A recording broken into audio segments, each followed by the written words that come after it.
السلام علیکم ورحمۃ اللہ وبرکاتہ نحمده ونصلي ونسلم على حبیبه الکریم اما بعد فاعوذ باللہ من الشیطان الرجیم بسم اللہ الرحمن الرحیم ان الذين يؤذون الله ورسوله لعنهم الله في الدنيا والآخرة وأعد لهم عذابا مهينا صدق الله مولانا العظيم وبلغنا رسوله النبي الأمين الكريم ونحن على ذلك لمن الشاهدين والشاكرين والحمد لله رب العالمين۔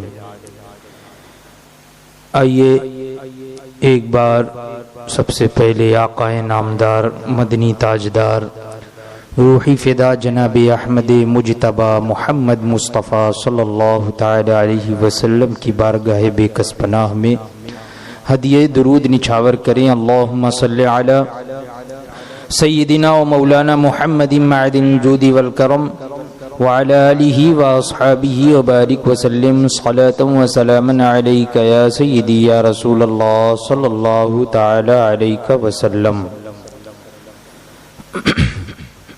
درس تمہید ایمان کی یہ چوتھی نشست میں آپ حضرات سے میں مخاطب ہوں۔ حضور سیدی اعلیٰ حضرت امام اہل سنت سیدنا امام احمد رضا خان فاضل بریلوی قدس سرہ العزیز فرماتے ہیں کہ اب وہ رسی بھی سن لیجئے جس میں رسول اللہ صلی اللہ تعالی علیہ وسلم کی شان اقدس میں گستاخی کرنے والے باندھے جائیں گے۔ تمہارا رب عز و جل فرماتا ہے والذین یؤذون رسول اللہ لہم عذاب علیم، اور جو رسول اللہ کو ایذا دیتے ہیں ان کے لیے دردناک عذاب ہے۔ یعنی جو اللہ کے رسول صلی اللہ تعالی علیہ وسلم کو تکلیف پہنچاتے ہیں، ایذا دیتے ہیں، ان کے لیے دردناک عذاب ہے۔ اور فرماتا ہے، یعنی اللہ تبارک و تعالی ارشاد فرماتا ہے ان الذین یؤذون اللہ ورسولہ لعنہم اللہ فی الدنیا والآخرہ وأعد لہم عذابا مہینا، جس کا ترجمہ ہے کہ بے شک جو اللہ رسول کو ایذا دیتے ہیں ان پر اللہ کی لعنت ہے دنیا اور آخرت میں، اور اللہ نے ان کے لیے ذلت کا عذاب تیار کر رکھا ہے۔ یہ دو آیت کریمہ ذکر فرمائی اعلیٰ حضرت نے، پھر آگے ارشاد فرماتے ہیں کہ اللہ ایذا سے پاک ہے، اسے کون ایذا دے سکتا ہے؟ اللہ تبارک و تعالیٰ کو کون تکلیف دے سکتا ہے، تکلیف پہنچا سکتا ہے، کون ایذا دے سکتا ہے؟ مگر حبیب کی شان میں گستاخی کو اپنی ایذا فرمایا، یعنی اللہ تبارک و تعالیٰ نے اپنے حبیب کی شان میں گستاخی کرنے کو اپنی شان میں ایذا کا لفظ فرمایا اللہ تبارک و تعالیٰ نے۔ پتہ یہ چلا کہ حضور کی شان میں جس نے گستاخی کی اس نے اللہ تبارک و تعالی کو ایذا دی۔ ان آیتوں سے اس شخص پر جو رسول اللہ صلی اللہ تعالی علیہ وسلم کے بدگویوں سے محبت کا برتاؤ کرے، جو حضور اکرم صلی اللہ تعالی علیہ وسلم کے گستاخوں سے بدگویوں سے محبت کا برتاؤ کرے، 7 کوڑے ثابت ہوئے، 7 کوڑے ثابت ہوئے۔ اس سے قبل والی نشست میں بھی آیات کریمہ ذکر کی گئی تھی اور آج بھی 2 آیتیں پیش کی گئی۔ تو اعلیٰ حضرت فرماتے ہیں کہ ان آیتوں سے اس شخص پر جو رسول اللہ صلی اللہ تعالی علیہ وسلم کے بدگویوں سے محبت کا برتاؤ کرے 7 کوڑے ثابت ہوئے۔ کون سے 7 کوڑے؟ فرماتے ہیں پہلا تو وہ ظالم ہے، دوسرا کہ وہ گمراہ ہے، تیسرا کافر ہے، چوتھا کہ اس کے لیے دردناک عذاب ہے، پانچواں وہ آخرت میں ذلیل و خوار ہوگا، اور چھٹا اس نے اللہ واحد قہار کو ایذا دی، اللہ تبارک و تعالی کو ایذا دی، اس پر دونوں جہان میں خدا کی لعنت ہے۔ یہ 7 ہوا، یہ 7 کوڑے ثابت ہوئے۔ فرماتے ہیں اے مسلمان، اے مسلمان، اے امتی سید الانس والجان، اے اس کے امتی جو کہ انسانوں اور جناتوں کے سردار ہیں، یعنی حضور اکرم صلی اللہ تعالی علیہ وسلم۔ تو اے امتی سید الانس والجان، خدا را اللہ کے واسطے ذرا انصاف کر۔ وہ 7 بہتر ہیں جو ان لوگوں سے یک لخت ترک علاقہ کر دینے پر ملتے ہیں، یعنی ذرا تم اللہ کے واسطے تم ذرا غور کرو، انصاف کرو کہ کیا وہ 7 بہتر ہیں جو ان لوگوں سے، وہ 7 بہتر ہیں، یعنی وہ 7 جو انعامات گنائے گئے، تو کیا وہ 7 انعامات بہتر ہیں جو ان لوگوں سے فوراً یک لخت فوراً ترک علاقہ کر دینے پر ملتے ہیں، تعلق توڑنے پر ملتے ہیں؟ وہ کون سے 7 ہیں؟ فرماتے ہیں دل میں ایمان جم جائے، ایمان مضبوط ہو جائے، اللہ مددگار ہو، جنت مقام ہو، اللہ والوں میں شمار ہو، مرادیں ملیں، خدا تجھ سے راضی ہو، تو خدا سے راضی ہو۔ تو یہ 7 بہتر ہیں جو ان لوگوں سے قطع تعلق کرنے پر جو تجھے 7 انعامات مل رہے ہیں، تو یہ 7 بہتر ہیں، یا یہ 7 بھلے ہیں جو ان لوگوں سے تعلق لگا رہنے پر پڑیں گے؟ یعنی وہ وعیدیں اور وہ جو 7 عذاب گنوائے گئے، شمار کرائے گئے، تو کیا یہ 7 بھلے ہیں جو ان لوگوں سے، ان گستاخان رسول سے تعلق لگا رہنے پر پڑیں گے کہ ظالم، گمراہ، کافر، جہنمی ہو، آخرت میں خار ہو، آخرت میں ذلیل ہو، خار ہو، خدا کو ایذا دے، خدا دونوں جہان میں لعنت کرے؟ تو یہ 7 عذاب، یہ 7 طرح کی وعیدیں، یہ تمہیں بہتر لگتی ہیں یا وہ 7 انعامات بہتر لگتے ہیں؟ فرماتے ہیں ہئی ہاتھ، یعنی ہرگز نہیں، ہرگز نہیں، یہ 7 عذاب کوئی نہیں چاہے گا کہ یہ 7 عذاب ہمیں ملے۔ ہئی ہاتھ، کون کہہ سکتا ہے کہ یہ 7 اچھے ہیں؟ کون کہہ سکتا ہے کہ یہ 7 عذاب جو ہیں یہ اچھے ہیں؟ کون کہہ سکتا ہے کہ وہ 7 چھوڑنے کے ہیں؟ یعنی وہ 7 انعامات جو شمار کرائے گئے، وہ 7 جو ہے وہ چھوڑ دینے کے ہیں؟ کون چھوڑ سکتا ہے؟ کون ایسا کہہ سکتا ہے کہ نہیں ہمیں وہ 7 انعامات نہیں چاہیے؟ مگر جانے برادر، اے پیارے بھائی، جانے برادر، خالی یہ کہہ دینا تو کام نہیں دیتا۔ صرف کہہ دینا کہ نہیں ہمیں یہ 7 انعامات چاہیے اور وہ 7 عذاب ہمیں نہیں چاہیے، تو صرف کہہ دینا یہ کام نہیں دیتا۔ وہاں تو ایمان کی ٹھہری ہے، وہاں تو امتحان کی ٹھہری ہے، یعنی یہاں امتحان کا فیصلہ ہو چکا ہے۔ یہی امتحان کا وقت ہے کہ تمہیں کس سے تعلق بنانا ہے اور کس سے تعلق ختم کرنا ہے، کس کو چھوڑنا ہے اور کس کے ساتھ رہنا ہے۔ تو اعلیٰ حضرت فرماتے ہیں کہ وہاں تو امتحان کی ٹھہری ہے، یعنی امتحان کا فیصلہ ہو چکا ہے۔ ابھی آیت سن چکے، الف لام میم احسب الناس، کیا اس بھلاوے میں ہو، اس غفلت میں ہو کہ بس زبان سے کہہ کر چھوٹ جاؤ گے، امتحان نہ ہوگا؟ صرف زبان سے کہہ لینے سے کچھ نہیں ہوگا، بلکہ امتحان بھی ہوگا۔ یہ اعلیٰ حضرت فرما رہے کہ بس زبان سے کہہ کر چھوٹ جاؤ گے، امتحان نہ ہوگا؟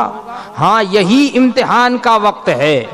دیکھو یہ اللہ واحد قہار کی طرف سے تمہاری جانچ ہے، تمہاری آزمائش ہے، تمہارا امتحان ہے۔ دیکھو وہ فرما رہا ہے کہ تمہارے رشتے علاقے قیامت میں کام نہ آئیں گے، مجھ سے توڑ کر کس سے جوڑتے ہو؟ یعنی مجھ سے تعلق توڑ کر کس گستاخ سے تم رشتہ جوڑتے ہو؟ مجھ سے توڑ کر کس سے جوڑتے ہو؟ دیکھو وہ فرما رہا ہے کہ میں غافل نہیں۔ اللہ تبارک و تعالی خود ارشاد فرما رہا ہے کہ واللہ لیس بغافل عما تعملون، قرآن پاک کی آیت کریمہ۔ تو وہ فرما رہا ہے کہ میں غافل نہیں، میں بے خبر نہیں، تمہارے اعمال دیکھ رہا ہوں، تمہارے اقوال سن رہا ہوں، یعنی تمہاری باتیں، تمہارے قول جو تم کہتے ہو یہ میں سن رہا ہوں، اور جو تم کام کرتے ہو، جو افعال کرتے ہو وہ میں دیکھ رہا ہوں، تمہارے دلوں کی حالت سے خبردار ہوں۔ دیکھو بے پرواہی نہ کرو، پرائے پیچھے اپنی عاقبت نہ بگاڑو، کسی کے بھی پیچھے، پرائے پیچھے یعنی کسی کے بھی پیچھے تم اپنی عاقبت نہ بگاڑو، کسی غیر کی وجہ سے، کسی گستاخ کی وجہ سے اپنی آخرت خراب مت کرو۔ دیکھو اللہ اعلی حضرت فرماتے ہیں کہ اللہ و رسول کے مقابل ضد سے کام نہ لو۔ یہاں پہ معاملہ اللہ و رسول کا ہے، تو اس کے مقابلے میں اب ضد سے کام نہ لو کہ نہیں مجھے تو انہی کے ساتھ رہنا ہے، ارے صرف دوستی ہے یا یارانہ ہے یا بس تعلق ایسا ہی ہے، میں تو اپنا سنی ہوں، اس سے کیا لینا دینا۔ نہیں، اعلیٰ حضرت فرماتے ہیں اللہ و رسول کے مقابل ضد سے کام نہ لو۔ دیکھو وہ تمہیں اپنے سخت عذاب سے ڈراتا ہے، اس کے عذاب سے کہیں پناہ نہیں، کہیں چھٹکارا نہیں ہے تمہیں۔ دیکھو وہ تمہیں اپنی رحمت کی طرف بلاتا ہے، بے اس کی رحمت کے کہیں نباہ نہیں، اس کی رحمت کے بغیر کہیں پناہ نہیں ہے۔ اس کی رحمت ہی میں ہمیں پناہ مل سکتی ہے، بغیر اس کی رحمت کے کہیں نباہ نہیں، کہیں پناہ نہیں۔ دیکھو اور گناہ تو نرے گناہ ہوتے ہیں جن پر عذاب کا استحقاق ہو، یعنی گناہ تو نرے گناہ ہوتے ہیں، یعنی کفر و شرک کے علاوہ جو بھی گناہ ہے تو وہ گناہ تو صرف گناہ ہے۔ تو اعلیٰ حضرت فرماتے ہیں کہ دیکھو گناہ تو نرے گناہ ہوتے ہیں، یعنی کفر و شرک کے علاوہ اور بھی جو بھی گناہ کے کام ہے تو وہ صرف گناہ ہوتے ہیں جن پر عذاب کا استحقاق ہو، یعنی انسان عذاب کا مستحق ہوتا ہے مگر ایمان نہیں جاتا، یعنی ان گناہوں کی وجہ سے عذاب کا مستحق ہوتا ہے بندہ لیکن اس کی وجہ سے ایمان نہیں جاتا، یعنی کفر و شرک کے علاوہ جو دوسرے گناہ ہیں تو اس سے بندہ عذاب کا تو مستحق ہوتا ہے مگر پھر بھی وہ کافر یا مشرک نہیں ہوتا، اسے کافر نہیں کہا جاتا، مرتد نہیں کہا جاتا، وہ کافر نہیں ہوتا، عذاب ہو کر خواہ رب کی رحمت حبیب کی شفاعت سے بے عذاب ہی چھٹکارا ہو جائے گا۔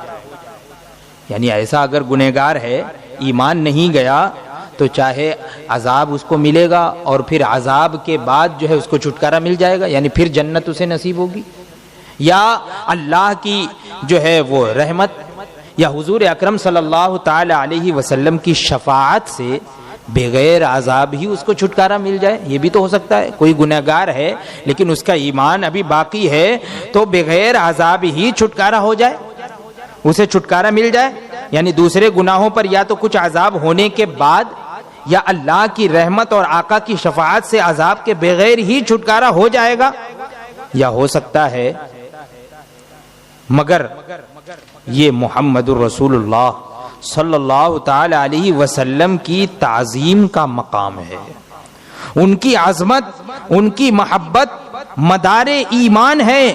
قرآن مجید کی آیتیں سن چکے کہ جو اس معاملے میں کمی کرے اس پر دونوں جہان میں خدا کی لعنت ہو. جو اس معاملے میں کچھ بھی کمی کرے، تھوڑی سی نرمی کرے، تو اس پر دونوں جہان میں خدا کی لعنت ہے. ابھی آج ہی میں نے جو 2 آیتیں کریمہ پڑھی تو اس کا مفہوم یہی ہے کہ اس پر خدا کی لعنت. ان الذین یؤذون اللہ ورسولہ لعنہم اللہ فی الدنیا والآخرہ، قرآن کی آیت. تو اعلیٰ حضرت فرماتے ہیں کہ آیتیں سن چکے جو اس معاملے میں کمی کرے اس پر دونوں جہان میں خدا کی لعنت ہے. دیکھو جب ایمان گیا پھر اصلاً ابد الآباد تک کبھی کسی طرح ہرگز اصلاً عذاب شدید سے رہائی نہ ہوگی.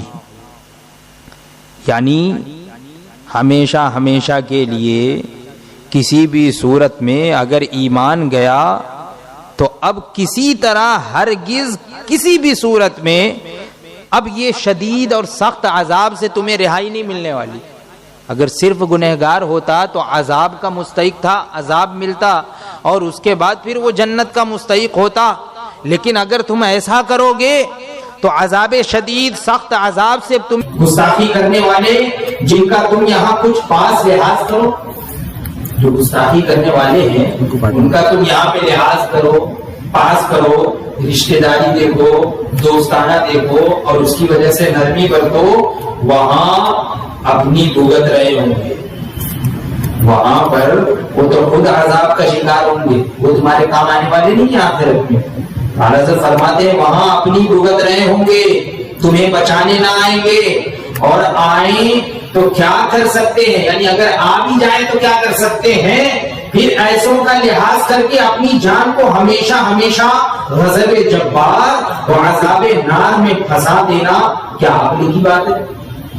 اس کی وجہ سے اپنے آپ کو ہمیشہ ہمیش کے لیے اللہ تعالیٰ کے غضب اور جہنم کے عذاب میں اپنی جان کو پھنسا دینا، یہ کون سی عقل مندی کی بات ہے؟ کیا یہ عقل کی بات ہے؟ باللہ اللہ کے لیے، اللہ کے واسطے ذرا دیر کو اللہ و رسول کے سوا سب اینوں آن سے نظر اٹھا کر آنکھیں بند کرو. ہر ایرے غیرے سے نظر چھپا کر، ہر ایرے غیرے کو نظر سے ہٹا کر، اور اینوں آ کا مطلب ہر ایرا ہے، ہر کسی، ہر اینوں آ یعنی ہر ایرے غیرے سے نظر اٹھا کر آنکھیں بند کرو اور گردن جھکا کر اپنے آپ کو اللہ واحد قہار کے سامنے حاضر سمجھو اور نرے خالص سچے اسلامی دل کے ساتھ محمد الرسول اللہ صلی اللہ تعالی علیہ وسلم کی عظیم عظمت، بلند عزت، رفیع وجاہت جو ان کے رب نے انہیں بخشی، یعنی حضور اکرم صلی اللہ تعالی علیہ وسلم کی عظیم عظمت، عظیم عظمت یعنی بہت بڑی بزرگی، بلند عزت یعنی اونچا مرتبہ، رفیع وجاہت یعنی انتہائی بلند مرتبہ جو ان کے رب نے انہیں بخشی ہے. یہ انعامات جو بخشے ہیں اور ان کی تعظیم کی، ان کی توقیر پر ایمان و اسلام کی بنا رکھی ہے. یعنی اللہ تبارک و تعالیٰ نے ان کی تعظیم کی اور ان کی توقیر پر ایمان و اسلام کی بنا رکھی ہے. لِتُؤْمِنُوا بِاللَّهِ وَرَسُولِهِ وَتُعَزِّرُوهُ وَتُوَقِّرُوهُ. تو اعلیٰ حضرت فرماتے ہیں کہ ان کی توقیر پر ایمان و اسلام کی بنا رکھی ہے، یعنی ان کی تعظیم و توقیر کرنے پر ایمان اور اسلام کی بنیاد رکھی ہے، بنا رکھی ہے. یعنی ان کی تعظیم و توقیر کو ایمان کی جان قرار دیا ہے کہ جو ان کی تعظیم نہ کرے تو وہ کیا ہے؟ کافر ہے. اسی لیے اعلیٰ حضرت فرماتے ہیں کہ قرآن تو ایمان بتاتا ہے انہیں، اور ایمان یہ کہتا ہے میری جان ہے یہ. تو یہاں پر اعلیٰ حضرت فرما رہے ہیں کہ ان کی تعظیم کی، ان کی توقیر پر ایمان و اسلام کی بنا رکھی، بنیاد رکھی، اسے دل میں جمع کر، نظریں نیچی کرو، گردن جھکا لو، آنکھیں بند کرو اور دل میں اسے دل میں جمع کر انصاف و ایمان سے کہو. کیا جس نے کہا جس نے بھی یہ کہا کہ شیطان کو یہ وسعت نص سے ثابت ہوئی، شیطان کو یہ وسعت نص سے ثابت ہوئی، فخر عالم صلی اللہ تعالی علیہ وسلم کی وسعت علم کی کون سی نص قطعی ہے؟ معاذ اللہ، سب لوگ کہیے معاذ اللہ۔ یعنی یہ قول ہے خلیل احمد امبیٹوی کا، کہ خلیل احمد امبیٹوی نے تو اعلیٰ حضرت فرماتے ہیں کیا جس نے کہا، یعنی خلیل احمد امبیٹوی، اس نے کیا کہا کہ شیطان کو یہ وسعت نص سے ثابت ہے۔ کیا مطلب؟ یعنی اس گستاخ کے بقول شیطان کے علم کا زیادہ ہونا، وسیع ہونا، یہ قرآن اور حدیث سے ثابت ہے۔ وہ یہ کہہ رہا ہے کہ شیطان کو یہ وسعت، یعنی علم کا زیادہ ہونا، علم کا بڑھ جانا، یہ تو نص سے ثابت ہوئی۔ فخر عالم کی وسعت علم کی کون سی نص قطعی ہے؟ معاذ اللہ رب العالمین۔ یعنی یہ گستاخ ہم سے پوچھ رہا ہے کہ فخر عالم آقا دو جہاں صلی اللہ تعالی علیہ وسلم کے علم کے وسیع ہونے کا ثبوت قرآن اور حدیث میں کہاں موجود ہے؟ یعنی اس گستاخ کو شیطان کے علم کے زیادہ ہونے اور وسیع ہونے کی دلیل قرآن اور حدیث میں نظر آ گئی، لیکن آقا صلی اللہ تعالی علیہ وسلم کے علم شریف کے وسیع ہونے کا ثبوت نہ اس کو قرآن میں ملا نہ حدیث میں ملا۔ یہی مطلب ہوا نا۔ اس نے کیا کہا ہے کہ شیطان کی وسعت کو یہ وسعت تو نص سے ثابت ہے، قرآن و حدیث سے ثابت ہے، لیکن فخر دو عالم صلی اللہ تعالی علیہ وسلم کی وسعت علم کی کون سی نص قطعی؟ یعنی اس کو نص نہیں ملی قرآن اور حدیث میں۔ حضور اکرم صلی اللہ تعالی علیہ وسلم کا بلند مرتبہ، آقا کے علم شریف کے وسیع ہونے کا ثبوت اس کو قرآن میں نہیں ملا، حدیث میں نہیں ملا۔ لا حول ولا قوت الا باللہ، استغفر اللہ ربی من کل ذنب واتوب الیہ۔ اعلیٰ حضرت فرماتے ہیں کیا اس نے ابلیس لعین کے علم کو رسول اللہ صلی اللہ تعالی علیہ وسلم کے علم اقدس پر نہ بڑھایا؟ کیا اس نے نہ بڑھایا؟ حضور اکرم صلی اللہ تعالی علیہ وسلم کی وسعت علم سے اس نے ابلیس لعین کے علم کو جو ہے وہ بڑھایا یا نہیں بڑھایا؟ اس عبارت کی وجہ سے درود شریف پڑھ لیجیے۔ اللہم صلی علی سیدنا مولانا محمد معدن الجود والکرم وآلہ الکرام وابنہ الکریم وبارک وسلم صلاۃ وسلام علیک یا سیدی یا رسول اللہ صلی اللہ تعالی علیہ وسلم۔ تو اعلیٰ حضرت فرماتے ہیں کہ کیا جس نے کہا کہ شیطان کو یہ وسعت نص سے ثابت ہوئی، فخر عالم صلی اللہ علیہ وسلم کی وسعت علم کی کون سی نص قطعی ہے؟ یعنی خلیل احمد امبیٹوی نے یہ عبارت لکھی، تو اس نے محمد الرسول اللہ صلی اللہ تعالی علیہ وسلم کی شان میں گستاخی نہ کی۔ یہ جملہ کہہ کر کیا اس نے گستاخی نہ کی؟ کیا اس نے ابلیس لعین کے علم کو رسول اللہ صلی اللہ تعالی علیہ وسلم کے علم اقدس پر نہ بڑھایا؟ یہاں پہ بڑھا رہا ہے یا نہیں؟ اعلیٰ حضرت وہی سوال کر رہے ہیں کہ کیا سرکار دو عالم صلی اللہ تعالی علیہ وسلم کے علم شریف سے شیطان کے علم کو اس نے زیادہ قرار نہیں دیا؟ کیا وہ رسول اللہ صلی اللہ تعالی علیہ وسلم کی وسعت علم سے کافر ہو کر شیطان کی وسعت علم پر ایمان نہ لایا؟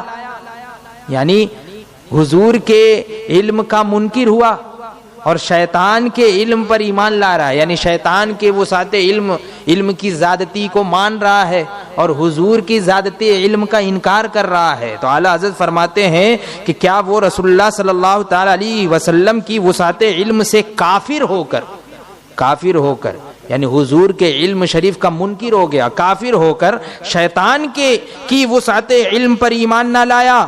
مسلمانوں، خود اس بدگو سے اتنا ہی کہہ دو، اس بدبخت سے، اس گستاخ سے، بدگو سے اتنا ہی کہہ دو کہ او علم میں شیطان کے ہمسر، اتنا ہی کہہ دو کہ او علم میں شیطان کے ہمسر۔